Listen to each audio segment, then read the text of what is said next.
Alright, so I have this render here, and what I want to do is to create an ambient occlusion for it, and I want to composite that ambient occlusion on top of the beauty render. Here's the process for that using Maya and Arnold and Photoshop. First step is to create an ambient occlusion material for the prop. I'm gonna go to the render settings, go to AOVs. AOVs stand for arbitrary output variables, aka render passes. So here are the render passes that we have.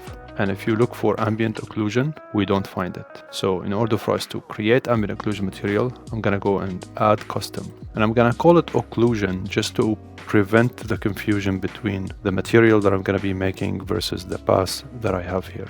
Because changing the name would give a better understanding of what is the difference between the two. So occlusion. So this is basically a carrier of a material, and right now there's nothing that is plugged into it. There's no shader at this point here, and this step is only to really clarify exactly what I am doing. If I go and re-render this shot, you will notice here that I have on top of the beauty I have occlusion, and as you can see, occlusion has nothing on it. So again, it's just a carrier. Now my goal is to create that material and plug it into that occlusion. So to do that, I'm going to go to the hypershade.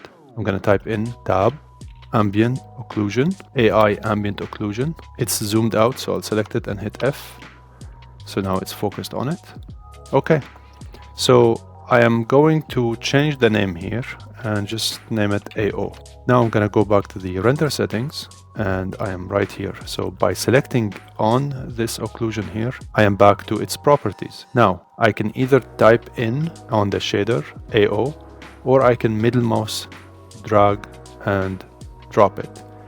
If I drop it here, it will work. I'm gonna undo.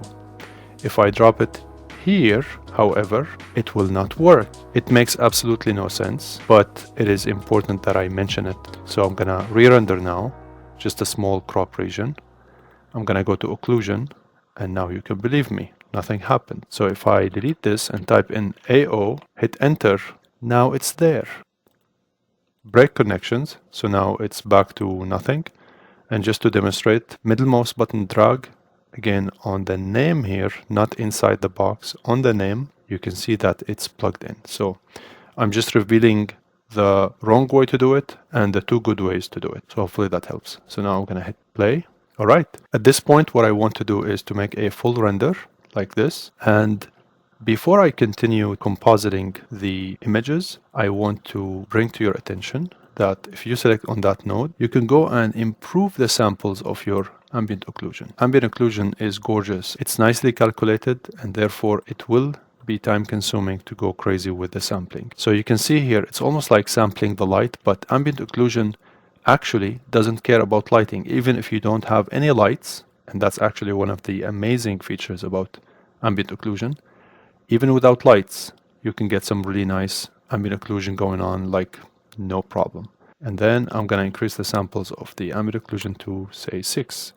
And now hit play to re-render. All right, so now the rendering is done. Here's a comparison between before and after.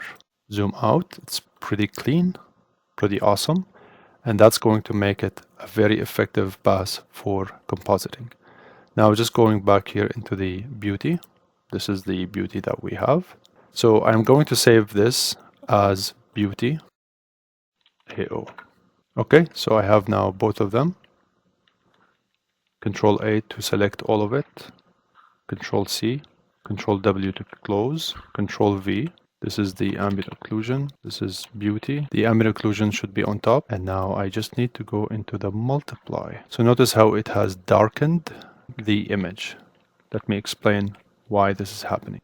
Ambient occlusion is supposed to be only dark around the corners, edges, details, things like that, but this is not white. You can see here, this is brighter, right? So this surface, since it's kind of light gray, it's going to darken the image. So therefore, there are two ways you can go around this. Either by reducing the opacity of the ambient occlusion, which is not ideal. In some cases, you might use it as a quick cheat, or you can simply go back to the normal. You can just simply Control L go to the levels, change the levels a little bit in a way that would give you a little bit more contrast and more brightness. And now when I hit apply and go into multiply, it looks a lot less darker. Now, what is the benefit of my ambient occlusion here? It's basically to just enhance areas like this. So before and after, it still darkens the image, so I can simply just go and take it up way higher, kind of exaggerate a little bit, and you can see here what it's doing to the result. Technically speaking, with ambient occlusion, we really only care about the shadows. We don't really care about really viewing the volume as much as just caring about that level of details here. Things like here.